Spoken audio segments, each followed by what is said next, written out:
ময়ূরী উঠে এলো বিছানা থেকে। ঘরে লাইট জ্বালিয়ে খাবার ঘর থেকে অল্প কিছু ভাতের সাথে তরকারি নিয়ে এলো। ফাহাদ বোনের কাছে এসে বসলো।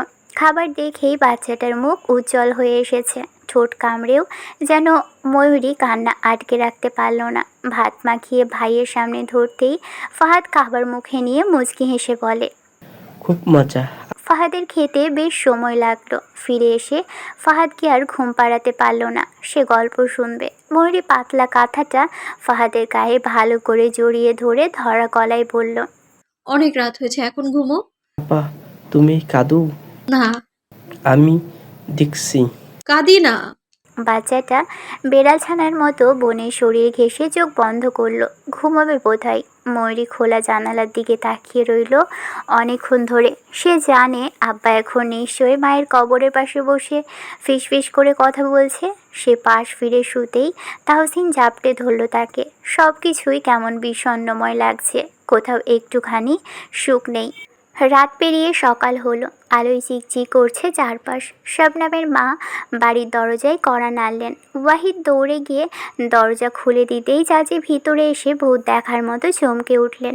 তাহসিন রান্নাঘরে বসে বসে রান্না করছে। চাচি হাই হাই করে বললেন, জামাই বাবা, কি করে তুমি সকালবেলায় তুমি পাক ঘাড়ে ঢুকলা কেন? তাহসিন বলল, চাচি, আস্তে কথা বলুন। ওরা সারা রাত ঘুমায়নি, এখন বোধহয় চোখটা লেগে এসছে। মহিলা এগিয়ে এসে রান্নাঘরের সামনে পীড়ায় বসে পড়লেন। তুমি বাইরে বাইরে হও জামাই, আমি কইরা দেই সব। তাহসিন কপালের ঘাম মুছে বলল, দরকার নেই চাচি, আমি পারবো। চাচি অবাক হয়ে বাড়ির ছোট জামাইকে দেখল। এত বড় বাড়ির ছেলে হয়েও যেন ভীষণ সাধারণ একটা ছেলে। না অহংকার আছে, না টাকা পয়সার দেমাগ আছে, আর না কাউকে ছোট করে দেখে। তাহসিন চুলায় তরকারি বসিয়েছে। ভাত রান্না শেষ। সে আর চোখে ঘরের দিকে তাকালো। ময়ূরী কিংবা মধু কেউই ওঠেনি এখনো। চাচি বললেন, তুমি রানতেও জানো? তাহসিন হাসলো, বলল, আলহামদুলিল্লাহ, সবকিছু মোটামুটি পারি। আমাগো ময়ূরী কিন্তু রানতে জানে না। এখন হয়তো জানে না, কিন্তু সময়ের সাথে সাথে শিখে যাবে। তাহসিনের আচরণে বেশ খুশি হলেন তিনি। ওয়াহিদ গেছে থালা বাসন ধুতে। তখন ঘরের ভিতর থেকে ফাহাদ বেরিয়ে এলো। ছোট ছোট পা ফেলে এগিয়ে এলো তাদের নিকটে। তাহসিন ওকে নিকটে আসতে দেখে চুপচাপ বসেছিল। ফাহাদ চাচিকে দেখেও না দেখার ভান করে রান্নাঘরে ঢুকে তাহসিনের শরীর ঘেঁষে দাঁড়ালো, বলল, ও দুলাভাই, আপা আমারে মারবো। তাহসিন কপাল কুঁচকে বলল, কেন? বিছানায় পেশাব করছি। তাহসিন প্রথমে কথাটার মানে বুঝতে পারল না। পরে ফাহাদের কথায় চোখ বড় বড় হয়ে গেল। সে নিচু হয়ে বাচ্চাটার মাথায় হাত রেখে নরম গলায় বলল, ভয়ের কিছু নেই। ফাহাদ চোখ নামিয়ে নিল। ভয় আর লজ্জা মিলিয়ে ছোট্ট বুকটা কাঁপছে। তাহসিন দেরি না করে ওকে কোলে তুলে নিল। চাচি আর ওয়াহিদ কিছু বুঝে ওঠার আগেই তাহসিন ফাহাদকে নিয়ে ঘরের দিকে পা বাড়ালো। ময়ূরী তখনও ঘুমে আচ্ছন্ন। সারা রাতের কান্না আর ক্লান্তিতে শরীরটা ভেঙে পড়েছে তার। তাহসিন বিছানার পাশে গিয়ে থমকে দাঁড়ালো। ভেজা চাদরটা চোখে পড়তেই সব বুঝে গেল। সে আস্তে করে ফাহাদকে নামিয়ে দিল। কোনো বিরক্তি নেই মুখে, নেই এক ফোঁটা রাগ, বরং কোমল স্বরে বলল, আপু ঘুমাচ্ছে, চুপচাপ বাইরে দাঁড়াও। ফাহাদ ভীত চোখে তাকিয়ে মাথা নাড়ালো। তাহসিন চুপি চুপি চাদর আর বালিশ সরিয়ে নিল। ভেজা বিছানা গুছিয়ে বাহিরে নিয়ে এলো। ওয়াহিদ এগিয়ে এসে বলল, আমি ধুয়ে দেই। তাহসিন মাথা নাড়ালো। থাক, আমি করে নিচ্ছি। চাচির চোখ ভিজে উঠল। এমন জামাই তিনি জীবনেও দেখেননি। বাচ্চার প্রস্রাবে ভেজা বিছানাও যে এত স্নেহে সামলানো যায় তা তার জানা ছিল না। সব গুছিয়ে তাহসিন আবারও ঘরে ঢুকলো। নতুন চাদর বিছিয়ে দিল। তারপর ফাহাদকে তুলে এনে পাশে শুয়ে দিল। বাচ্চাটা সাহস পেয়ে বলল, দুলাভাই, আপা মারবো না তো? তাহসিন হেসে বলল, আমি থাকতে মারবে কেন? ময়ূরীর ঘুম ভাঙল একটু পরে। চোখ মেলে পাশে ফাহাদকে দেখে চমকে উঠল। বিছানাটা শুকনো পরিপাটি, সব কিছু নতুন করে সাজানো। সে ধরফর করে উঠে বসতেই তাহসিন দরজার পাশে দাঁড়িয়ে বলল, ঘুম হলো? ময়ূরীর চোখ জ্বালা করছে। সে জানতে পারল ফাহাদ বিছানা নষ্ট করেছিল বলেই অন্য চাদর বিছিয়েছে সে। সময় সময় গেল নিজ নিয়মে। সকাল পেরিয়ে বিকেল হলো। আগামীকাল মিলাদ হবে। তাহসিন বলল এতিমখানায় মিলাদ দিয়ে দিতে। বক্কর তাতেই রাজি হলেন। পরের দিন ফিরোজে বেগমের নামে মিলাদ পড়ানো হলো। যা যা করতে হয়েছে সব ওয়াহিদ আর তাহসিন করেছে। গ্রামের সরু রাস্তা ধরে হাঁটছে দুজন। ওয়াহিদের চোখে মুখে ক্লান্তির ছাপ। তাহসিন বলল। আপনার কিছুদিন রেস্ট নেওয়া উচিত। ওয়াহিদ বলল। লাস্ট কেসগুলো বড্ড জটিল, এগুলো রেখে রেস্ট নেই কি করে? স্যার কিছু বলবেন না? তাহসিন দীর্ঘশ্বাস ফেলল, ফের বলল। আবার হয়ে একটা কথা বলার ছিল। বলুন। মধুমিতা আমার ছোট বোনের মতো। সে আমার স্ত্রীর বোন, মানে আমারও বোন। আমি চাইবো আমার বোন সুস্থ স্বাভাবিক জীবনযাপন করুক। জি। আমি যতদূর জানি আপনি মধুমিতাকে পছন্দ করেন। ওয়াহিদ বিচলিত না হয়ে স্পষ্ট গলায় বলল। ওকে ভালোবাসে, আমি বিয়ে করতে চাই। তাহসিন হাসল, হেসে বলল। তাড়াতাড়ি করুন। আমি তার ময়ূরীকে এখানে বেশি দিন রাখতে পারবো না। বুঝতে পারছেন, আম্মা এতদিন বেঁচে ছিলেন, একটা ভরসা ছিল। কিন্তু এখন মানুষের মুখ বন্ধ করে রাখা যাবে না। ওয়াহিদ মাথা নাড়ালো। সে আম্মার সাথে কাল কথা বলেছিল। ওয়াহিদের মা এসেছিলেন এবং এসে ছেলের প্রস্তাব শুনে প্রথমে রাজি না হলেও ছেলে জেদের কাছে বাধ্য হয়েছেন। জায়গাটা শহরের একটা এলাকা, পুরান ঢাকার মতন গিজ গিজ গুলি দিয়ে ভরা। জায়গাটা শহরের একটা এলাকা, পুরান ঢাকার মতো গিজ গিজ গলি দিয়ে ভরা। সামনেই বিশাল বড় একটা পুরনো বাড়ি। বাড়িটা পুরনো হলেও রং করে সেটা নতুন বানানো হয়েছে। মানুষের মুখে শোনা যায় এটা বেশ্যালয়। ওয়াহিদ বুক টান টান করে দাঁড়ালো, দৃষ্টি রাখলো বাড়ির ভিতর। জানালার ফাঁক দিয়ে কিছু নারী অস্বাভাবিক ভঙ্গিতে দাঁড়িয়ে আছে। কারোর বুকে আঁচল নেই, কারো ওড়না কিংবা অঙ্গ ঢেকে রাখার মতো কাপড় নেই। সে দৃষ্টি সরিয়ে পিছু ফিরে দাঁড়ালো। দুপাশে সারি সারি দোকান, আশেপাশে বেশ মানুষের ভিড়। পিছনের বাড়িতে কত পুরুষ ঢুকছেন আবার বের হচ্ছেন। ওয়াহিদ নাক কুঁচকে একটু দূরে গিয়ে দাঁড়ালো। কারো নাম্বারে কল করার খানিকক্ষণ পর রিসিভ হতেই সে বলল। সন্দেহজনক তো কিছুই দেখছি না। ওপাশ থেকে এক গম্ভীর পুরুষের কণ্ঠ ভেসে এলো। আপনি আপনার কাজ করুন। আমার বিয়ে পরশু, আর আমি এখানে বসে ডিউটি করব। ওপাশ থেকে কি বলল তা শোনা গেল না। ওয়াহিদ মুখ কালো করে কল কেটে দিল। সে ফের তাকালো বাড়িটার দিকে। সে পা বাড়ালো বাড়ির ভিতর। বেশিরভাগ মেয়েদের বয়স কম। বাচ্চা মেয়েগুলো জানোয়ারদের নেশা। মায়া হলো তার। মধু আর ময়ূরীর বয়সী মেয়েই যেন বেশি। এরা সবাই কারোর বোন, কারোর মেয়ে। সে দারোয়ানের কাছে জিজ্ঞেস করে জানতে পেরেছে বড় আপার ঘরটা 3 তলায়। বড় আপা এসব দেখাশোনা করেন। ওয়াহিদকে বড় আপার ঘরে ডাকলেন। সে ঘরে প্রবেশ করে দেখল একজন নারী বাঁকানো কোমর নিয়ে দাঁড়িয়ে আছেন জানালার পাশে। কোমর সমান লম্বা চুলগুলো, মাথায় বেনি গাঁথা, আর সেখানে লাল টুকটুকে একখানা গোলাপ। গায়ে চামড়া ধবধবে সাদা। ওয়াহিদ ডাকতেই সে ঘুরে দাঁড়ালো। ভীষণ সুন্দর সামনে দাঁড়ানো মানুষটা। বয়স খুব বেশি নয়, 33 থেকে 35-এর মধ্যেই হবে। ওয়াহিদকে দেখে সে ঠোঁট টেনে হাসলো। ওয়াহিদ হালকা কেশে বলল। আপনার সাথে দেখা করতে এলাম। সখী তাকে বসতে বলল সোফায়। ওয়াহিদ গিয়ে বসলো সেখানে। সখী এগিয়ে এসে একটু দূরত্ব রেখে বসলো পাশে। ওয়াহিদের ঘাম ছুটে যাচ্ছে এহেন পরিস্থিতির মুখোমুখি হয়ে। সখীর গায়ের কাপড় ঠিক নেই। ওয়াহিদ বলল। আপনার সাথে কথা ছিল। সখী হেসে হাত বাড়িয়ে ওয়াহিদের কাঁধে হাত বুলিয়ে বলল। অন্য কাউকে কেন চাই সাহেব? এই সখী সবার কাছে ধরা দেয় না। হ্যাঁ, আপনি? সখী তাকে থামিয়ে দিয়ে বলল। আপনাকে আমার ভাল লাগছে। এক রাত আমায় দিন, তারপর বাকি রাতগুলো না হয় অন্যদের দিবেন। ওয়াহিদের শরীরটা শক্ত হয়ে গেল মুহূর্তেই। হাত সরিয়ে দিল নিজের কাঁধ থেকে। চোখে মুখে অস্বস্তি স্পষ্ট। এসব কথা বলার জন্য আমি আসিনি। সখীর হাসিটা একটুও মলিন হলো না, বরং ঠোঁটের কোণে তাচ্ছিল্যের রেখা ফুটে উঠল। এইখানে যারা আসে তারা সবাই এই কথার জন্যই আসে সাহেব। ওয়াহিদ গলা শক্ত করে বলল। সবাই এক না। সখী এবার ভালো করে তাকালো। লোকটার চোখে লালসা নেই, আছে বিরক্তি, অস্বস্তি আর কোথাও যেন গভীর ঘৃণা। সে একটু নরম হয়ে বলল। তাহলে বলুন কি চাই? ওয়াহিদ একটু চুপ থাকলো, তারপর স্পষ্ট কণ্ঠে বলল।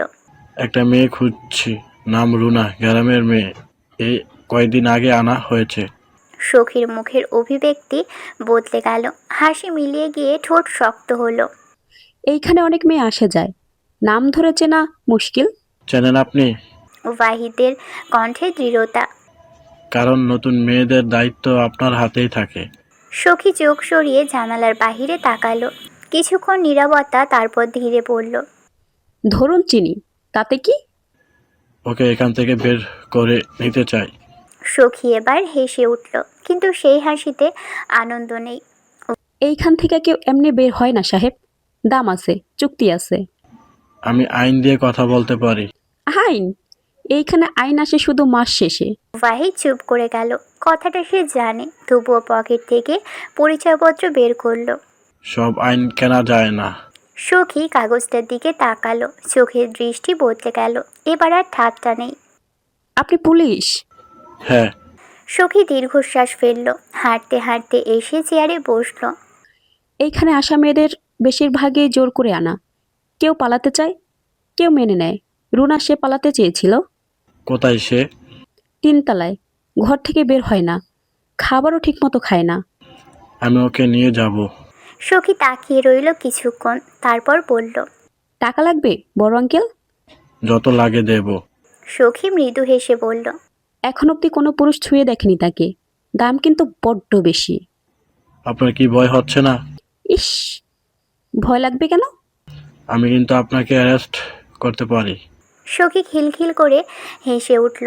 ওয়াহিদের মনে হলো সখীর সাথে কারো যেন মিল পাচ্ছে সে, কিন্তু মনে করতে পারছে না। সখী বাঁকানো কোমর নিয়ে এগিয়ে এসে ওয়াহিদের চিবুক ধরে বলল, শোনো সাহেব, তোমার মতো হাজারো পুলিশ এখানে আসা যাওয়া করে, তারাও এই সখীর হাতের পুতুল। ওয়াহিদ এই পর্যায়ে রেগে গিয়ে বলল, বিক্রি হতে আসিনি, কাজে এসছি। সখী জানালার কাছে গিয়ে নিচে তাকালো। নিচে কোলাহল, অশ্লীল ডাক ভেসে আসছে কানে। সে বলল, রুনাকে আজ দিতে পারবো না আমি। ওয়াহিদ কপাল কুঁচকে বলল, কেন? সামনের মাসে আরো মেয়ে আসবে, তারা এলে মালিকের সাথে কথা বলে তারপর ব্যবস্থা করতে হবে। আপনার মালিককে? সখী উত্তর দিল না, ঘুরে দাঁড়ালো দেয়ালে পিঠ ঠেকিয়ে। ওয়াহিদ ভীষণ নার্ভাস। এমন একটা জায়গায় এসে নিজেই থতমত খেয়ে গেছে। সে সখীর দৃষ্টি দেখে বোকা গলায় বলল, আমি বিবাহিত, অমন করে তাকালে আপনার পাপ হবে। সখী ঠোঁট টিপে হেসে বলল, দুঃখ পেলাম, সখী আজ অবধি কারোর খাঁচায় বন্দি হয়নি, শুধু আপনার খাঁচায় বন্দি হতে চেয়েছিল।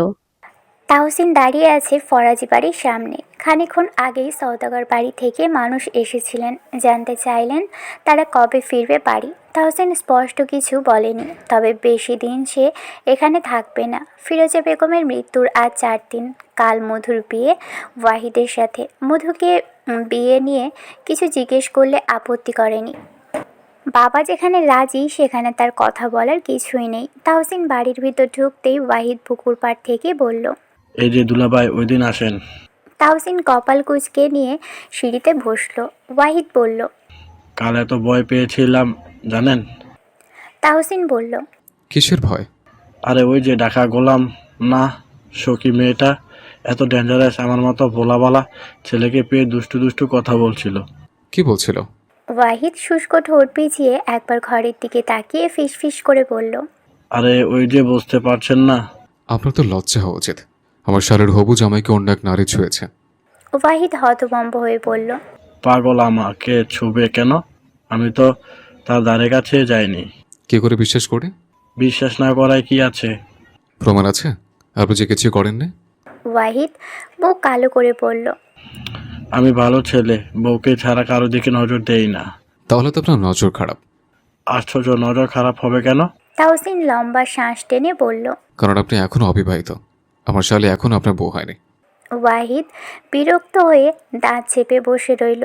তখন ফাহাদ গুটি গুটি পায়ে ওদের নিকট এগিয়ে এসে বলল, ও দুলাভাই, তাহসিন পাশে তাকায়। ফাহাদের ঘুম ঘুম মুখ দেখে কাছে টেনে কোলে বসায়। ফাহাদ তাহসিনের গলা জড়িয়ে ধরে বলে, মা কই? আমি মা যামু। তাহসিন ফাহাদের গাল টেনে দিয়ে বলে, মা আছে তো, তোমার আম্মা যাদের বুড়ির দেশে গেছে। ফাহাদ অবাক হয়ে বলে, তাই আমারে নিমু না কেন? তোমার জন্য উপহার আনতে গেছে সে। সত্যি? তাহসিন মাথা নাড়ায়। ওয়াহিদ তাকিয়ে থাকে বাচ্চাটার দিকে। বাচ্চাটা জানেও না তার মা আর নেই। কি অদ্ভুত দুনিয়ার নিয়ম। বাড়ির ভিতরে ময়ূরীদের একটা ছোট্ট সবজি বাগান আছে। ফিরোজা বেগম কাঁচা সবজির বাগান করেছিলেন। মধু আর ময়ূরী সেখানে এসেছে খানিকক্ষণ আগে। এখান থেকে তাহসিনদের দেখা যাচ্ছে স্পষ্ট। দু বোনের মুখেই একটাও কথা নেই। এই 4 দিনে দুটো কথা মুখ ফুটে তারা বলেছে কিনা সন্দেহ। নীরবতা ভেঙে ময়ূরী বলল, তুই কি আব্বাকে রেখে মামা বাড়ি যাবি?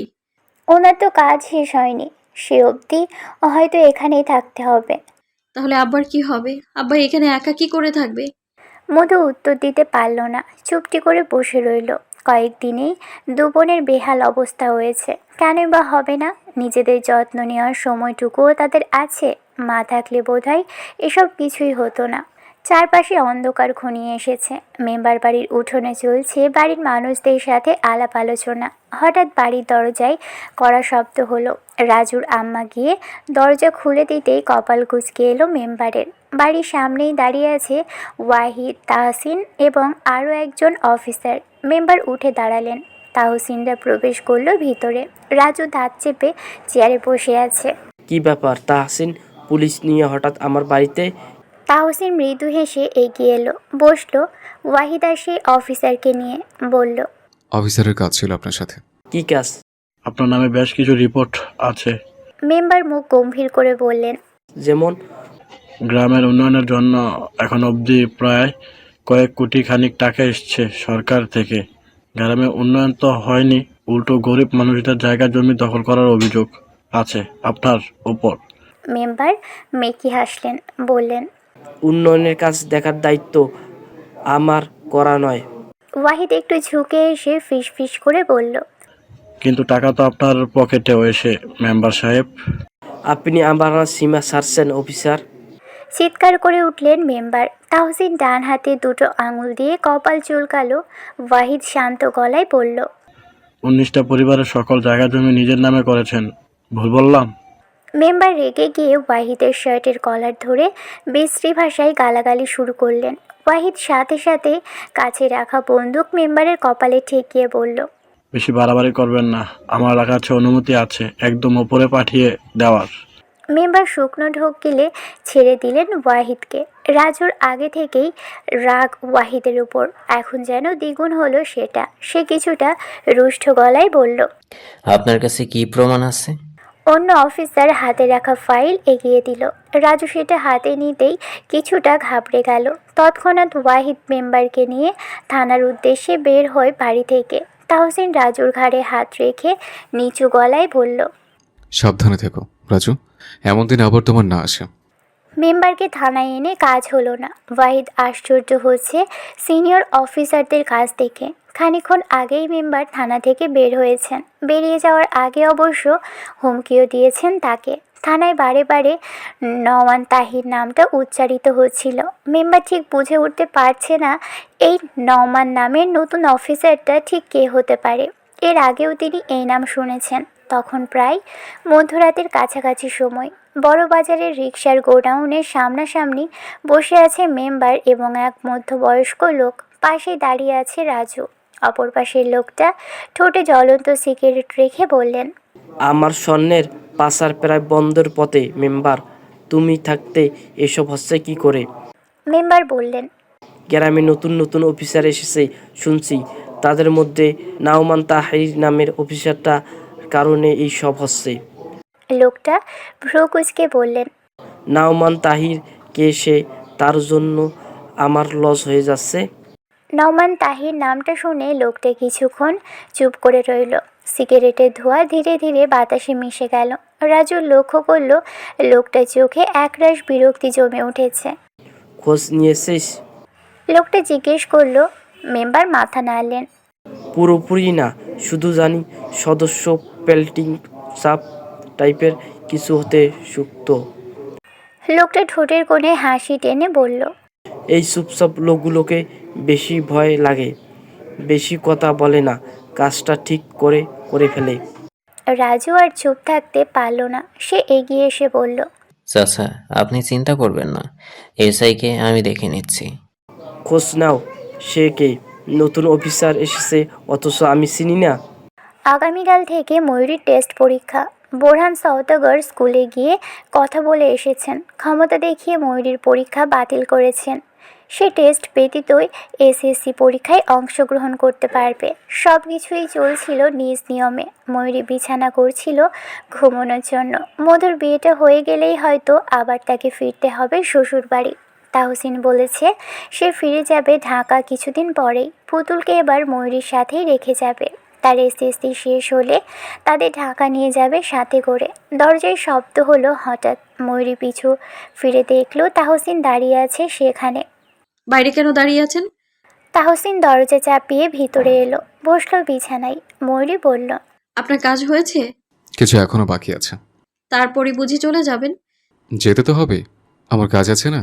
কাজ না করলে সংসার চলবে কি দিয়ে? ময়ূরী তার পাশে বসলো। বসে তাহসিনের এক হাত মুঠোয় নিয়ে বলল, কি দরকার বলুন না। কোনো সাধারণ কাজ করা যায় না? আমার ভয় হয় আপনাকে নিয়ে। তাহসিন হেসে বাচ্চা বউয়ের মাথায় হাত রেখে বলল, আমার কিছু হবে না। শোনো মেয়ে, তোমার সাথে আমার সংসার শুরুই হলো সবে। বাকি জীবনটা তো এখনো পড়ে আছে। আমাদের ছোট একটা সংসার সাজানো এখনো বাকি। ময়ূরী মলিন হেসে বলল, যদি সেই সুযোগ না হয়? হবে, সব হবে। তাহসিনের ছোট্ট একটা সংসার, বউ বাচ্চা নিয়ে, যেখানে ভালোবাসার সাথে নরম স্পর্শের মতো শান্তিও আছে। নিজের হাঁটু সমান এক কিশোরীকে বিয়ে করে প্রথমে আফসোস থাকলেও এখন মনে হচ্ছে সে সঠিক মানুষকেই কবুল করেছিল, যার কোনো চাহিদা নেই, আকাঙ্ক্ষা নেই, শুধু আছে একটুখানি ভালোবাসায় মুড়িয়ে থাকার ইচ্ছে। ওইটুকু দেওয়ার সামর্থ্য তাহসিনের আছে। ময়ূরীর চুল এলোমেলো দেখে তাহসিন বলল, এবার একটু নিজের দিকে নজর দাও। কি হাল হয়েছে তোমার দেখেছো? বলতে বলতেই সে চিরুনি নিয়ে এসে বসলো পাশে। ময়ূরী পা উঠিয়ে হাঁটু জড়িয়ে উল্টো ঘুরে বসলো। সে জানে এখন তাহসিন খুব যত্ন করে সযত্নে পড়ে থাকা চুলগুলো যত্ন করে আঁচড়ে দিবে। তারপর সুন্দর করে বেনি গেঁথে পিছন থেকে জড়িয়ে ধরে বলবে, তোমাকে ভীষণ ভালোবাসি আমি। হলো তাই। আজ অনেক দিন পর ময়ূরী আলতো হাসলো। এই মানুষটাকে বিয়ে করে একটা সময় অভিমান করে কারোর সাথে কথা বলেনি, জোর করে বিয়ে দিয়েছিল বলে আম্মা আব্বার সাথেও রাগ করেছিল। কিন্তু আল্লাহ যে তার কপালে এমন একজন স্বামী লিখে রেখেছিলেন সেটা সে কল্পনাও করেনি। তাহসিন তখন ময়ূরীর ঠিক পিছনে। সে অনুভব করছিল কিশোরীকে। ময়ূরীর কথায় কিছুটা কপাল কুঁচকে এলো। আপনার কাজ শেষ হলে আপনি ঢাকায় চলে গেলে আমি কোথায় থাকবো? আমার বাড়ি কি তোমার বাড়ি নয়? তুমি তোমার বাড়ি থাকবে। ওই বাড়ি আমি থাকবো কি করে? কেন পারবে না? সব জানার পর কেউ আমার সাথে ভালো ব্যবহার করবে? তাহসিন মৃদু হেসে বলল, ভয় পাচ্ছ পাখি? জীবন পাড়ি দিতে গেলে অনেক কিছু সহ্য করতে হয়, লড়াই করতে হয়। আপন মানুষের সাথে লড়াই করবো কেমন করে? তাহসিন চুপ রইল। বাহিরে বাতাসে ঝড় বইছে। বাতাসের প্রখরতা তখনও তীব্র। ওয়াহিদ এই গ্রামে ট্রান্সফার হয়েছিল 3টা কেস সমাধান করতে। ইতোমধ্যেই তার সবগুলো কাজই সম্পূর্ণ হয়েছে। কিন্তু ঢাকা থেকে নতুন এসবি টিম আসাতে তাকে তাদের সঙ্গ দেওয়ার জন্য বলা হয়েছে। এই কাজগুলো আশা করা যায় খুব শীঘ্রই শেষ হবে। সে বাড়ির বাহিরে চুপচাপ বসেছিল। খানিকক্ষণ আগেই বক্কর ফরাজির সাথে তার কথা হয়েছে। মানুষটা একদম ভেঙে পড়েছেন। সে দীর্ঘশ্বাস ফেলল। আগামীকাল তার বিয়ে, মধুমিতা তার হবে। মুচকি হাসল সে। তখন মধু গুটি গুটি পায়ে এগিয়ে এসে গাছের নিচের বেঞ্চে বসলো ওর পাশে। ওয়াহিদের ঘরের সামনে একটা গাছ।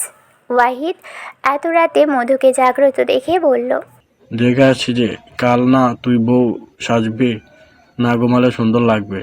মধু কপাল কুঁচকে বলল, সাজতে যাব কেন? আমার বউ সাজবি না? কে সাজিয়ে দিবে? ওয়াহিদ লম্বা শ্বাস টেনে বলল, বিয়ের পর আমি সাজিয়ে দেব, যত্ন করে ভালোবাসবো, খাইয়ে দেব, ঘুম পাড়িয়ে দেব। এটুকুই? আর কিছু চাই? মধু হেসে মাথা নাড়ালো। যদি আমাদের সংসার না হয়? কেন হবে না? সংসার করার জন্যই তো তোকে বিয়ে করছি। মধু পা উঠিয়ে বসলো সেখানে। হাঁটুতে মাথা রেখে নরম গলায় বলল, আমার মধ্যে আহামরি কিছুই নেই। বাকিদের মতোই সাধারণ এক নারী। আপনি আমায় ভালো কেন বেসেছেন সেটাও আমি জানি না। তবে আপনার জানা উচিত আমি কেমন। আপনার মতো একজন মানুষের সাথে আমার যায়? কেন যায় না? আপনার আম্মা কিন্তু নারাজ হয়েছেন। সে আমি বুঝে নিব। পরে কিন্তু আমায় ছাড়তে পারবেন না। ছাড়তে চাইও না। সে রাতে তাদের মধ্যে এটুকুই কথা হয়েছে। যখন মধ্যরাত হলো, পুরো গ্রাম মৃত মানুষের মতো নিস্তব্ধ হয়ে গেল। তখন মধুর গোঙানোর হালকা শব্দ শোনা গেল বাড়ির গেটের কাছ থেকে। কয়েক জোড়া পায়ের মৃদু আওয়াজের সাথে সেই চাপা চিৎকার কারো কান অবধি পৌঁছলো না। কি হলো তার সাথে? কাদেরই বা পায়ের শব্দ ভেসে এলো সেখান থেকে। গুনগুন করে কান্নার শব্দ ভেসে আসছিল মেম্বারের পুরনো বাড়ির পিছন থেকে। মেম্বারের একটা ছোট্ট পুরনো দালান বাড়ি ছিল, যেটায় কেউ বসবাস করে না। হলুদ লাইটের আবছা আলোয় মধুর মুখ বাঁধা অবয়ব দেখা যাচ্ছিল। সামনে রাজু চেয়ারে বসে সিগারেট ধরিয়েছে। পুলিশ আন্দাজ করতে পারবে বলে একটা বুদ্ধিও এঁটেছে মনে মনে, যাতে সাপও মরবে আর লাঠিও ভাঙবে না। রাজু মধুর ভীতু আঁকি পানে তাকিয়ে বলল, কাঁদছো কেন সোনা? কষ্ট হচ্ছে? মধু আপ্রাণ চেষ্টা করছে ছোটার জন্য, কিন্তু তা সম্ভব নয়। রাজু একটু এগিয়ে এসে মধুর চোয়াল চেপে ধরে বলল, তোকে বিয়ে করে আনতে চেয়েছি না আমি? বল, তোর বাপ বারণ করলো কেন? ওই পুলিশ কুত্তার বাচ্চার সাথে পিড়িতের মজেছিস তুই? তোর বিয়ে করার এত শখ? রাজু আশেপাশে চোখ বুলিয়ে পুরনো ছোট্ট টেবিলের উপরে ধারবিহীন ছুরি পেয়ে সেটা নিয়ে নিকটে এগিয়ে এলো। ভয়ে মধুর শরীর অবশ হয়ে আসছে। গোঙানোর শব্দ পুরো ঘরটাকে মাতিয়ে রেখেছে। রাজু সেই ছুরিটা মধুর হাতে দাবিয়ে দিতেই মেয়েটা ছটফট শুরু করলো। হাত থেকে গল গল করে ঝরছে রক্ত। রাজু দাঁত চেপে গালাগালি করছে বৃষ্টি ভাষায়। মধুর মনে হলো রাজু একটা মানসিক রোগী, যা ইচ্ছে করছে সেটাই করছে। হাতের যন্ত্রণায় শরীর অবশ হয়ে আসছে তার। সে ভেবেছিল রাজু হয়তো খারাপ কিছু করবে তার সাথে, কিন্তু না। রাজুর কাণ্ড দেখে মনে হচ্ছে সে নিজ হাতে খুন করার জন্যই এত আয়োজন করেছে। মেয়েটা ভীতু চোখে একবার ভাঙা দরজার দিকে তাকালো। খানিকক্ষণ তাকিয়ে থেকে দৃষ্টি সরিয়ে ছটফট করতে শুরু করলো। রাজু নিজের মাথার চুল টেনে ধরে চিৎকার করে বলল, তোর জন্য তোর ছোট বোন আমায় থাপ্পড় মেরেছিল। সব ভুলে গেছে ভেবেছিস? তোকে মেরে তারপর তোর বোনকে মারবো। প্রায় সাথে সাথেই রাজুর ডান পায়ের হাঁটু বরাবর দুটো গুলি লাগলো। তীব্র শব্দে ভয়ে আঁতকে উঠল মধু। রাজু হাঁটু ভেঙে পড়ে যেতেই বাহিরে থেকে ভাঙা দরজা ভেঙে ভিতরে এলো দুজন লোক। রাজু হাঁটু ভেঙে মেঝেতে লুটিয়ে পড়তেই হাত থেকে ছুরিটা ছিটকে দূরে গিয়ে পড়ল। যন্ত্রণায় আর আতঙ্কে তার চিৎকার পুরো দালান কাঁপিয়ে তুলল। ভাঙা দরজা ঠেলে ভিতরে ঢুকে পড়ল দুজন অফিসার। হাত উপরে নড়াবি না। অফিসারের গলা বজ্রের মতো গম গম করে উঠল। রাজু ব্যথায় কুঁকড়ে গিয়ে কিছু বলার চেষ্টা করছিল, কিন্তু শব্দ বেরোলো না। সঙ্গে সঙ্গে অন্য লোকটা এগিয়ে এসে মধুর কাছে ছুটে গেল। দ্রুত তার হাতের বাঁধন খুলতে খুলতে বলল, ভয় পেও না মধুমিতা, আমি এসে গেছি। মধু চোখ দুটো বিস্ময়ে বড় হয়ে গেল। গলা দিয়ে কোনো শব্দ বেরোচ্ছে না, শরীরটা কাঁপছে অঝোরে। বাঁধন খুলতেই সে হুমড়ি খেয়ে মেঝেতে বসে পড়ল। রক্তে ভেজা হাতটা বুকে চেপে ধরে শুধু মাথা নাড়ালো বাঁচার ইশারায়। বাহিরে থেকে আরও দুজন অফিসার আসতেই রাজু গলা ছেড়ে চিৎকার করার আগেই টিম লিডার চোয়াল বরাবর থাপ্পড় মারতেই জ্ঞান হারালো সে। নওমান তাহির ছিল সে। সে পকেট থেকে রুমাল বের করে তৎক্ষণাৎ তার হাতে বেঁধে ফেলে। মধু দুর্বল শরীরটা নিয়ে সামনের মানুষটার দিকে তাকায়। কম্পিত ঠোঁট নাড়িয়ে একটা বাক্যই আওড়ায়। নওমান মাথা নাড়িয়ে আরেকজন অফিসারের সাহায্য নিয়ে ওকে নিয়ে বের হয় সেখান থেকে।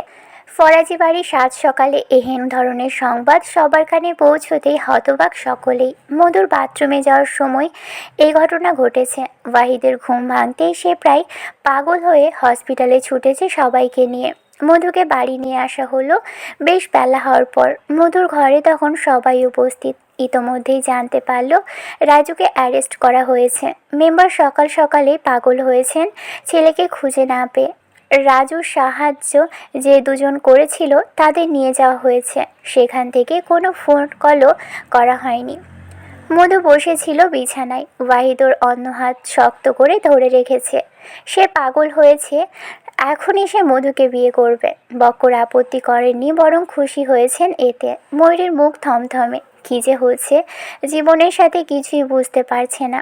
11টার দিকে কাজে এলেন। মধু ঠোঁট উল্টে কেঁদে যাচ্ছে তখনও। তার গায়ে পুরনো একখানা শাড়ি জড়ানো ছিল। ওয়াহিদ বিয়ের আগে মধুর কাছে এলো। ঘরে ফাহাদ, পুতুল, ময়ূরী সবাই ছিল। সে সবাইকে উদ্দেশ্য করে মধুর চোখের পানি মুছিয়ে দিয়ে বলল, তোকে আমার বউ সাজাবো, আজ কাঁদবি না একদম। ওয়াহিদ লাল টুকটুকে একটা শাড়ি কিনে আনলেও মধু হাতের ব্যথায় সেটা পরতে পারল না। এতে অবশ্য ওয়াহিদের আফসোস নেই। সে তো আজ খুশি, ভীষণ খুশি প্রেয়সীকে নিজের করে নেবে বলে। খানিকক্ষণ পর বিয়ে সম্পন্ন হলো তাদের। বক্কর ওয়াহিদের হাত জোড়া চেপে ধরে খুব কাঁদলেন মেয়ের জন্য। এই তো চেয়েছিলেন এক যোগ্য ছেলের হাতে মেয়েটাকে তুলে দিবেন।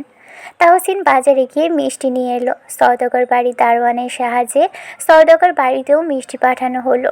ময়ূরী আজ রান্না বসিয়েছে। মাটির চুলোয় কখনো রান্না করেনি বলেই বেশ কষ্ট হচ্ছে। ঘরে ওয়াহিদদের একা ছেড়ে দেওয়া হয়েছে কথা বলার জন্য। পুতুল আর ফাহাদ বারান্দায় চৌকিতে বসে খেলছে। তাহসিন বাহিরে এসে ময়ূরীকে রান্নাঘরে দেখে কপাল কুঁচকে বলল। আমার বউ কি রান্না জানে? ময়ূরী বিরক্ত হয়ে বলল, চুপ করুন, আধ ঘন্টা ধরে আগুন জ্বালানোর চেষ্টা করছি, জ্বলছেই না।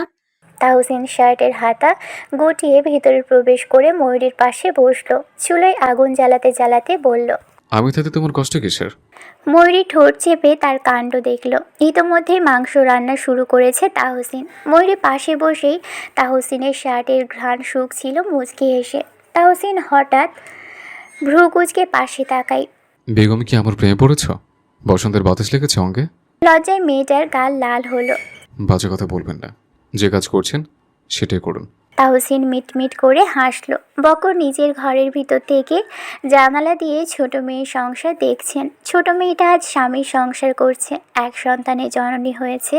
তিনি প্রাণ ভরে দেখে যাচ্ছেন তাদের। কি সুন্দর একটা চড়ুই পাখির ছোট্ট সংসার হয়েছে। তাহসিন বুঝি বউকে খুব ভালোবাসে।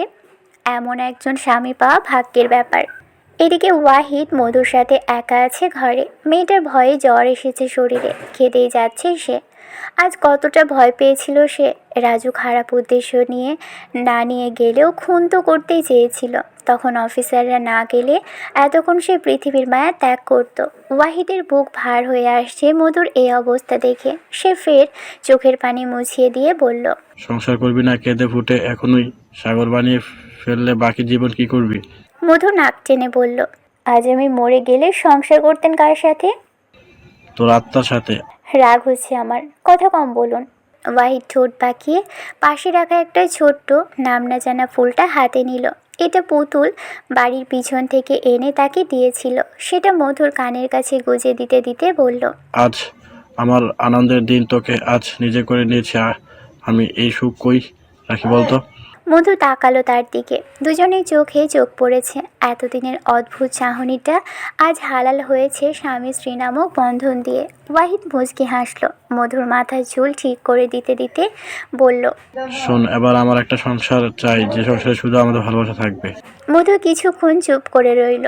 বুকের ভিতর জমে থাকা ভয়, কষ্ট আর দীর্ঘশ্বাসগুলো যেন একসাথে বেরোনোর পথ খুঁজছে।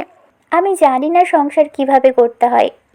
সংসার জানলে করতে হয় না, ইচ্ছে থাকলে হয়। বাকি সব আমি শিখিয়ে দেব ধীরে ধীরে।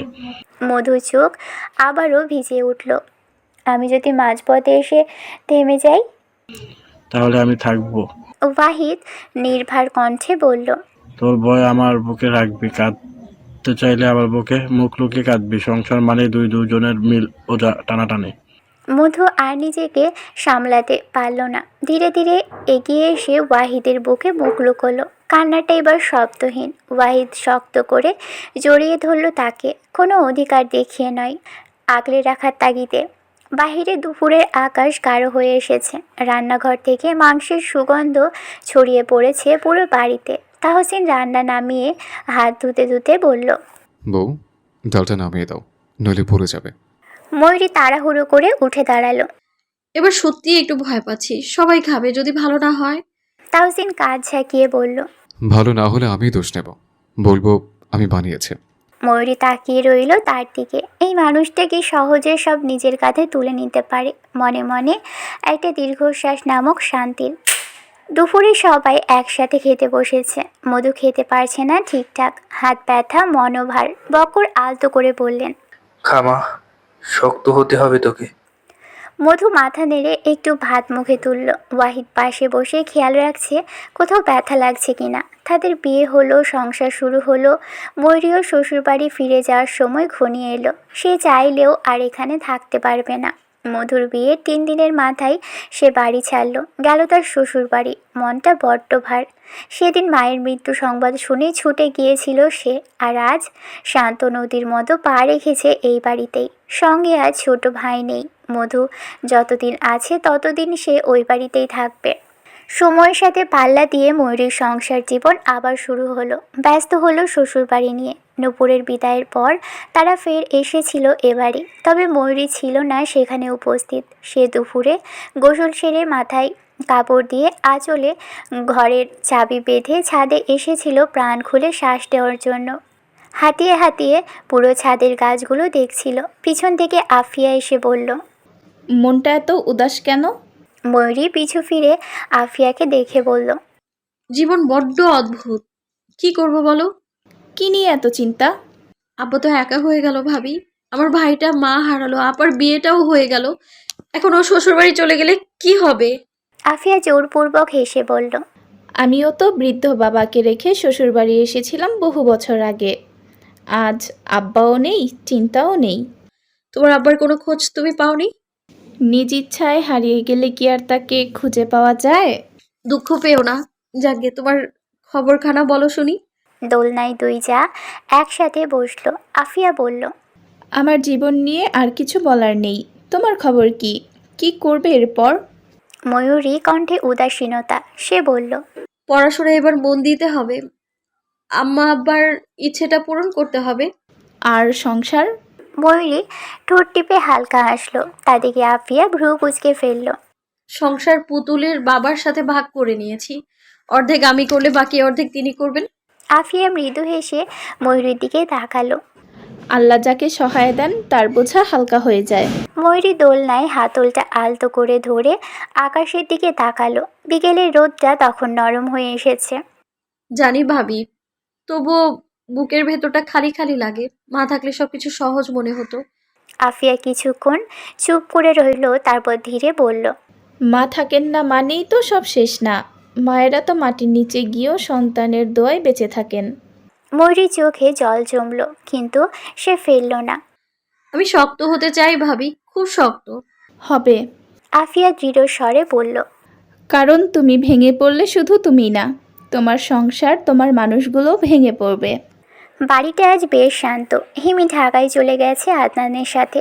আদনানের ঢাকায় কাজ পড়ায় সে আর এখানে থাকতে পারেনি। এদিকে তাহসিন প্রস্তুতি নিয়েছে ঢাকায় ফিরে যাওয়ার। রান্নাঘরে গরম পানি দেওয়া হয়েছে বিছানার চাদর ধুইতে দেওয়ার জন্য।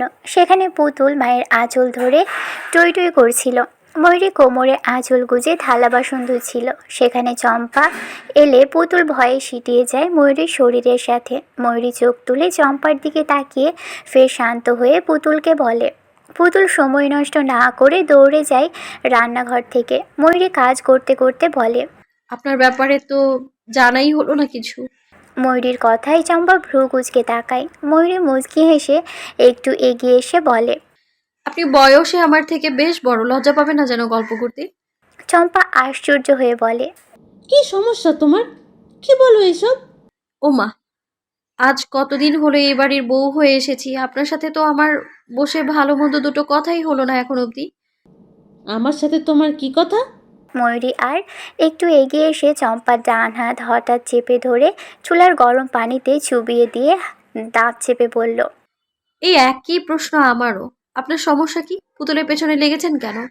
গরম পানিতে হাত চেপে ধরাই চম্পা ছটফটিয়ে উঠল ব্যথায়। জ্বলে মনে হচ্ছে চামড়া উঠে যাবে। সে গায়ের জোরে হাত উঠিয়ে নিলেও কুল পেল না। ময়ূরী নিচ থেকে বটিয়ে এনে গলার সামনে ধরে কিছুটা চওড়া গলায় বলল, আপনার কোন বাপ আজ আমার হাত থেকে আপনাকে বাঁচায়? ডাকুন দেখি।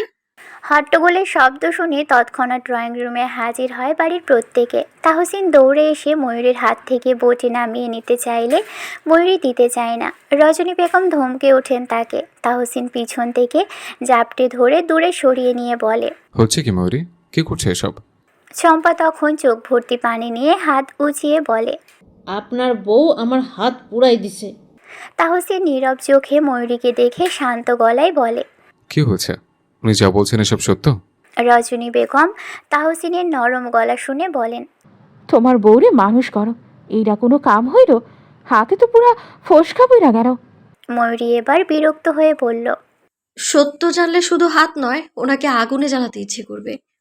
কইবা তো হয়েছে কি, নাটক করতেছো কেন? ময়ূরী রান্নাঘরের বাহিরে তাকালো। বাড়ি ভর্তি মানুষ তাকিয়ে আছে তার দিকে। মেয়েটা আঁচল টেনে তাহসিনের দিকে একটু গুটিয়ে এসে বলল, আপনারা সবাই জানতে চান না পুতুল কেনই এ বাড়িতে আসলে এত কান্না করে? কেন এত ভয় তার মনে? এই উনিই পুতুলকে ভয় দেখায়। সেদিন নুপুরের গায়ে হলুদের দিন উনিই পুতুলকে মেরেছিলেন।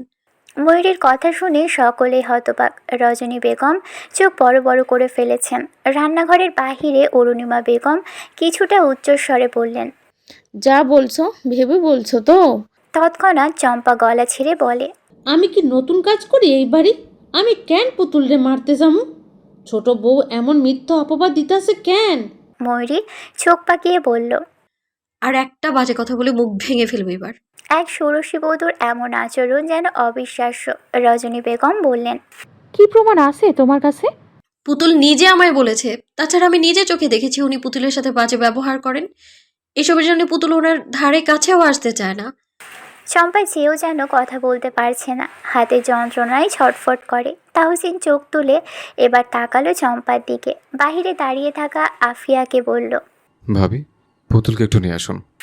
আফিয়া দৌড়ে গেলে তাহসিন ময়ূরীকে নিয়ে ড্রয়িং রুমে আসে। বাড়িতে তখন পুরুষদের মধ্যে তাহসিন আর রুহুল উপস্থিত।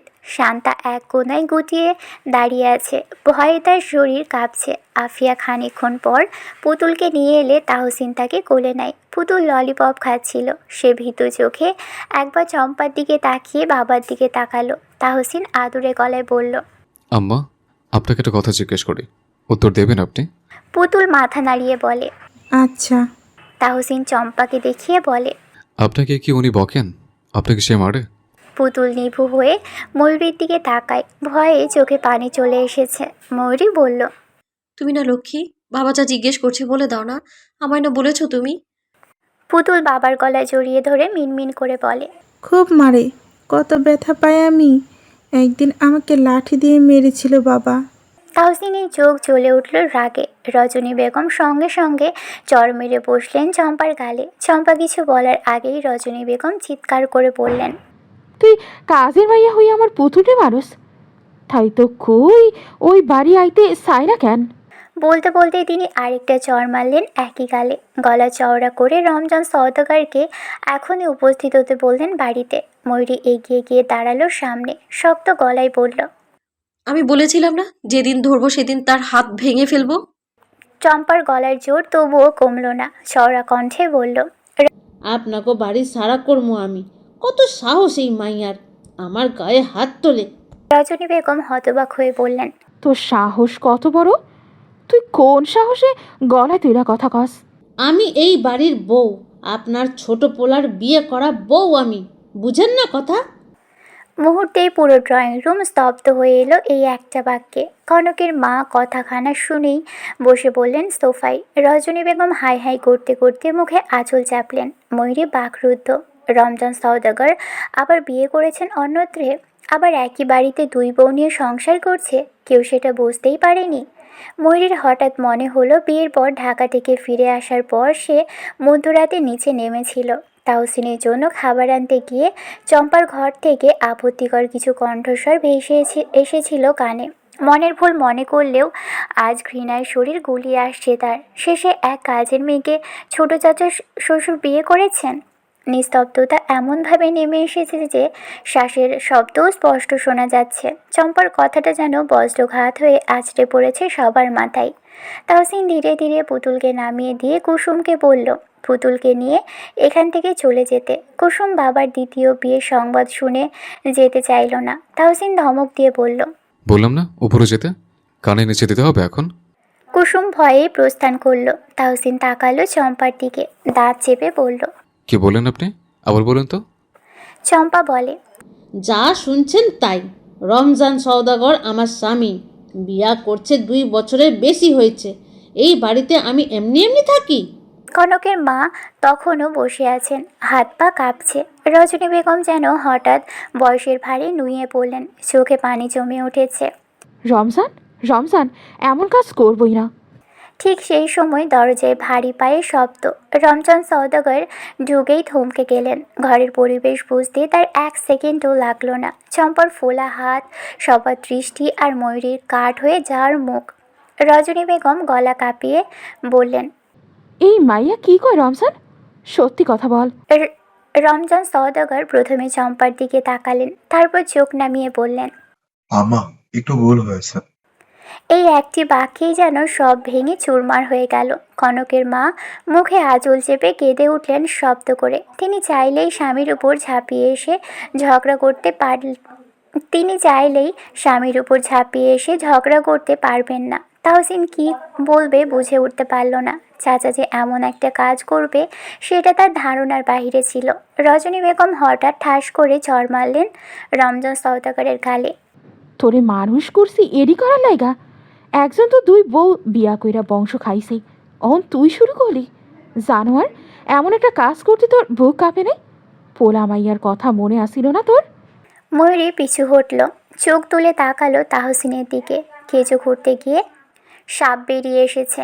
আফিয়া ময়ূরী দুজনেই লজ্জায় পড়ল। এখানে বাড়ির বউ তারা, আর বউ হয়ে চাচা শ্বশুরের এমন কাণ্ড মানা কষ্ট। চম্পা রমজান সওদাগরের হাত দেখিয়ে বলল, আপনারে আমি কতবার কইছি সবাইরে সত্যি বইলা দেন। রমজান সওদাগর চুপ রইলেন মায়ের কারণে। কনকের মা হাই হাই করে বললেন, শেষে মাহাতাবের মতো আপনিও? আপনার বংশে রক্তে নোংরামো? তাহসিন থামিয়ে দিয়ে বলল, ছোট আম্মা, ভালো করে কথা বলো। কি করতে ক স্যার? তোর চাচার ভাই তো তোরই রক্ত। অকদোষ চোখে দেখোস না তাহসিন? কয়দিন পর দেখবো তুইও আরেকটা বিয়া করে নিয়ে আইসোস। তাহসিন বেজায় বিরক্ত হলো। এমনিতেই তার রাগে শরীর জ্বলছে পুতুলের কথা শুনে, তার মধ্যে আবার নতুন কাহিনী। রজনী বেগম বোরহান সওদাগরকে খবর পাঠাতে বললেন। তিনি যেন শান্তি পাচ্ছেন না একদণ্ড। বাড়িতে একে একে সবাই উপস্থিত হলে একত্রিত হয়ে বসলেন সবাই। চম্পার হাতে শান্তা বরফ দিয়েছে, মেয়েটার চোখ জলে চিকচিক করছে। ময়ূরী সেদিকে তাকিয়ে বিরক্ত হলো খুব, শরীর ঘিন ঘিন করছে তার। সওদাগর বাড়ির মধ্যে খানিকক্ষণ আগে একজোট যুদ্ধ হয়েছে। রজনী বেগম রাগ সামলাতে না পেরে ছেলের সামনেই চম্পাকে কয়েক ঘা বসিয়েছে গালে। কি এক বিশৃঙ্খলা সৃষ্টি হয়েছে বাড়িটাই। বোরহান সওদাগর ছেলেদের নিয়ে বসেছেন আলোচনায়। তাহসিন ফ্লোরে পা খটখট করে রাগ নিয়ন্ত্রণ করছে। ময়ূরী তার পিছনে দাঁড়িয়ে আছে চুপচাপ। বোরহান সওদাগর নরম গলায় তার গিন্নিকে বললেন, বিয়ে যখন হয়েই গেছে তখন আমি এখানে কি করব বলো? তাছাড়া আজ তো বিয়ে করেছে বহুদিন আগে।